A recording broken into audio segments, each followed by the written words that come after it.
Croeso chi yma ar ddwrnod cyntaf mis bach. Rwy'n fel rhywun sy'n gorfod trin geiriau llawer yn sgil fy ngwaith. Dwi'n ceisio gwneud yn siŵr mod i'n defnyddio iaith mewn ffordd gywir. Dwi ddim am feirniadu dysgwyr am funud wrth iddyn nhw gael trafferthion efo treigliadau. Mae hymdrech nhw yn un glodwyw. A pheidiwch â gofyn i mi egluro gramadeg i chi. Ond weithiau, da ni'n gallu defnyddio geiriau mewn ffordd anghywir. Reit aml, fe glywch chi bobl yn dweud, dyma be dwi'n feddwl, pan mewn gwirionedd be ddylen nhw fod yn dweud ydy, dyma be dwi'n ei olygu.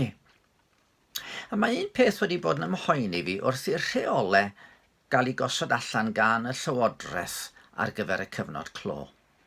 Wrth bwysleisio'r angen i ni aros gartref, mae Llywodraeth Llundain a Llywodraeth Cymru wedi bod yn dweud rhaid i ni beidio gadael cartref heb esgus rhesymol, reasonable excuse.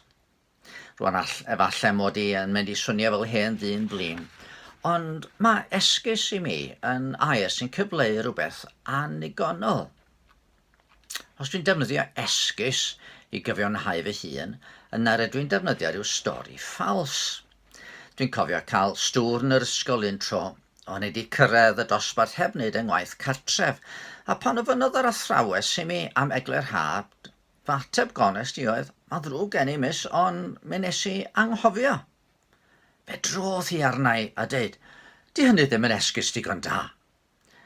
Wel, oedd hi eisiau fi wneud stori fyny am gyd drws nesaf yn bita yng llyfr gwaith i neu rhywbeth. Do'n i'm. Rwan, pan mae Llywodraeth yn ceisio deud wrthyn ni bod angen esgus i adael cartre. Fy ymateb i ydi dweud, wel na, da ni'm angen esgus, da ni angen rheswm cyfreithlon. A fel arfer mae esgus yn cyfleu rhywbeth annigonol. Wrth gwrs, pan sonion ni am esgusodi fel berf, mae'r gair yn newid ychydig bach yn ei ystyr. Peidiwch gofyn i mi egluro'r peth yn ramadegol, ond mi fedrai ofyn am gael fy esgusodi rhag bod mewn cyfarfod am fod yna ryw reswm yn ei gwneud hi'n anodd i mi fod yno. Gallai ofyn am gael fy esgusodi rhag cyflawni ryw dasg, am fod amgylchiadau'n fy rhwystro neu bod hi'n dasg rhy anodd i mi.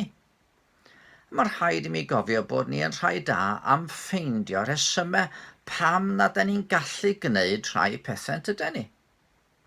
A hyn yn arbennig o wir pan da ni'n troi at Dduw.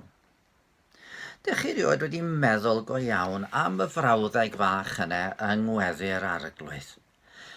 Maddau i ni ein dyledion fel y maddeuwn innau un dyledwyr. Os da ni'n meddwl am yr hyn da ni'n ei ddeud, dwi'n amau bod y rhan fwyaf ohono ni, wel, da ni ddim yn gofyn i Dduw am faddau i ni, ond da ni'n gofyn iddo fo'n hesgusodi ni.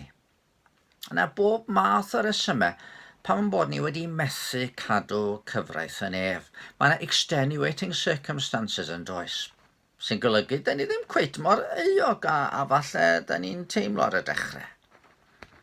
Doedden ni dan straen a phwysau mawr. Doedd o ddim y bechod mor fawr a hynny. Mi ges i'n profocio i wneud hynny mewn gwirionedd. Chi'n gwybod, mae'n hawdd iawn siarad am faddau, nes byddwn ni yn dioddef cam o ryw fath. Pan fydd rhywun wedi'n pechu yn herbyn ni, pa mor hawdd ydy maddau? Ond mae'n haws os oes na ryw extenuating circumstances, oes. Ond pa fydd rhywun wedi'n brifo ni go iawn? Mae maddau yn golygu dewis peidio cyfrif y bai yn ei herbyn nhw. Yn ytrach, da ni fod i tri nhw fel pena bydden nhw rioed wedi gwneud cam a ni. A dydy hynny ddim yn beth hawdd. Ond fe ddydodd Iesu, maddau ni ein dyledion fel y maddeuwn innau un dyledwyr. A mae'n mynd ymhellach, os na faddeuwch chi eraill eich cymweddau, ni fydd eich tad chwaith yn maddau eich cymweddau chi. Pan draw ni at Dduw i ofyn am faddeuant, mae'n golygu cyfaddef yn heuogrwydd, cyfaddef i ni wneud cam ag o ei hun, trwy beidio i garu o'n iawn, trwy beidio parchu o'r chmynion. A dyna sy'n gwneud maddeuant Dduw yn beth mor fawr. Nid cael ein esgusodi gan Dduw sydd ei angen, ond cael maddeuant ganddo fo. Does dim esgus digonol. Oherwydd yn y pen draw, dim ond pan da ni'n wynebu yn calon galedwch yn hynny, y byddwn ni'n sylweddoli mae'r unig beth sy'n ddigon i sicrhau maddeuant llawn i ni ydy aberth Iesu ar Galfaria. A pan da ni'n gweld hynny, da ni'n gallu deud, oll fel yr wyf, heb ddadl i'w dwyn. Ond i ti farw fy mwyn, ath fod yn galw arna'n fwyn, rwy'n dyfod a ddwyn oen. Ydwch i ni weddio.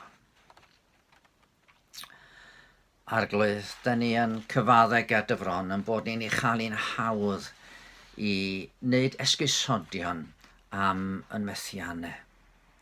A da ni hefyd ni chael i'n anodd o arglwydd i faddau i'n gilydd pan mae rhywun wedi gwneud cam â ni.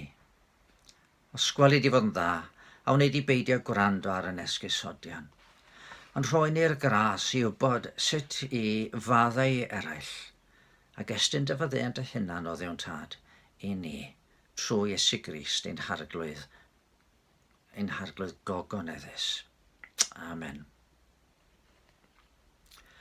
Wel, dilynwch orchmynion Llywodraeth, peidiwch gadael eich cartre heb reswm digonol, ond yn y cyfamser cadwch yn ddiogel ac yn saff.